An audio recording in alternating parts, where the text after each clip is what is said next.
सोचो, एक भिखारी रोज तुम्हारे सामने बैठा भीख मांगता है।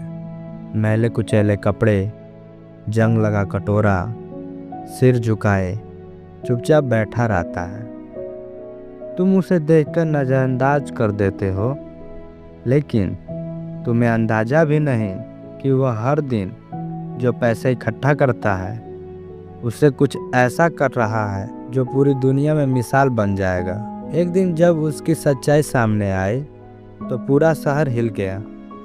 आखिर कौन था वो और क्यों उसने अपनी बुरी जिंदगी भीख मांगने में लगा दी? तो आखिर सच क्या था? आइए जानते हैं इस भिखारी की अनसुनी कहानी में। नमस्कार दोस्तों, फिर से स्वागत है आपका अपना चैनल बिंदास टून में। चलिए कहानी स्टार्ट करते हैं।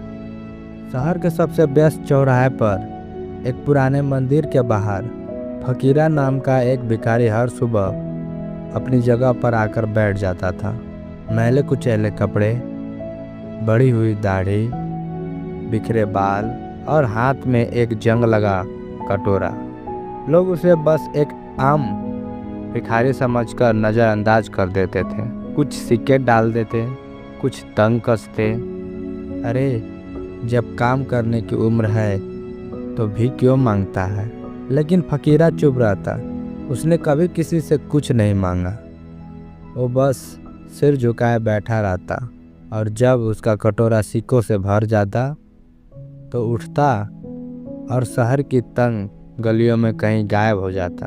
शहर के लोगों को उसकी इस हरकत से कोई फर्क नहीं पड़ता था, लेकिन रघु, जो एक 12 साल का गरीब लड़का था, उसे यह सब अजीब लगा।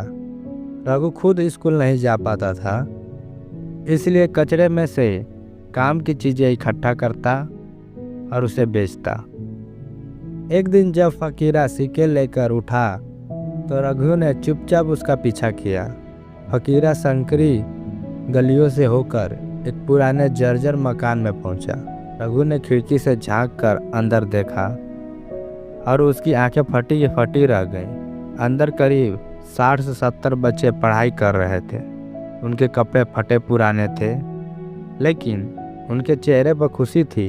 उसके पास किताबें, स्लेट और कुछ लकड़ी के कुर्सियां और टेबल रखी थी। फकीरा अंदर गया और अपने कपड़े से सिक्के निकालकर एक बूढ़ी औरत को दे दिए। बूढ़ी औरत ने आशीर्वाद देते हुए कहा, भगवान तुम्हारा भला करे, तुम्हारी वजह से ये बच्चे पढ़ पा रहे हैं। फकीरा मुस्कुराया और बोला, बस इन्हें पढ़ाते रहो अम्मा, यही मेरे लिए सबसे बड़ा आशीर्वाद है।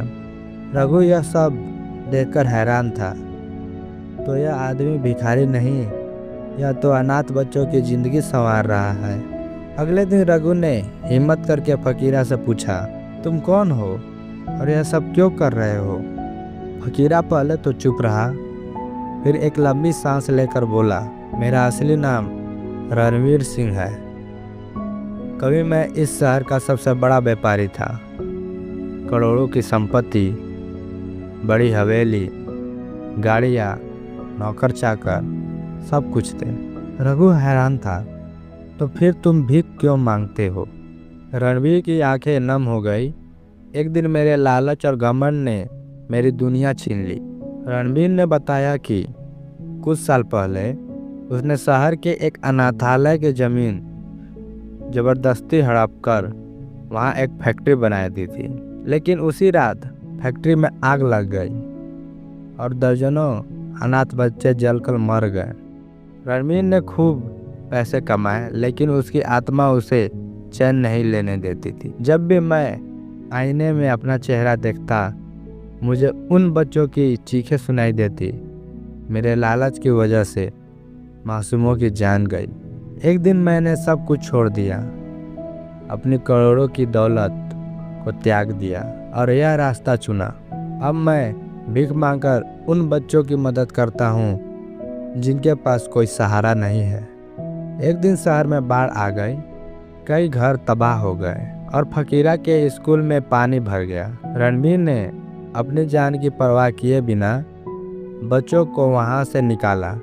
लेकिन खुद तेज बहाव में बह गया। जब लोगों को यह खबर लगी तो पूरा शहर अस्पताल पहुंच गया। अखबारों में छपा, करोड़पति ने भिखारी बने रणवीर सिंह, जिनके अनगिनत अनाथों की शिक्षा दी।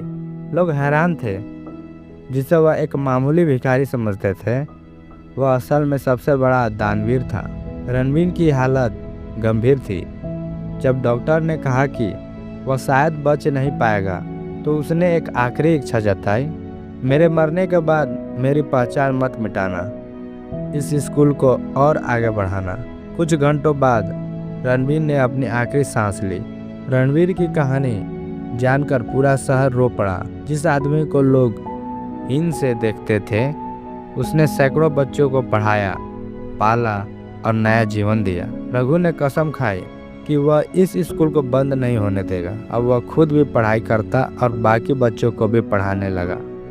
वो जगह जो कभी खंडहर थी, अब रणवीर फाउंडेशन के नाम से जाने लगी। आज वहाँ हजारों अनाथ बच्चे पढ़ रहे थे। असली हीरो वो नहीं होता जो नाम कमाए, बल्कि वो होता है जो गुमनाम रहकर दूसरों की जिंदगी बदल दे। रणवीर चला गया, लेकिन उसकी कहानी हमेशा लोगों के दिलों में जिंदा रहेगी। रणवीर की यह कहानी हमें सिखाती है कि सच्ची महानता नाम या दौलत में नहीं, बल्कि दूसरों की जिंदगी बदलने में है। अगर आपको यह कहानी प्रेरित करती है तो इसे शेयर करें और कमेंट में बताएं आपके हिसाब से असली हीरो कौन होता है। कमेंट में बताएं। धन्यवाद।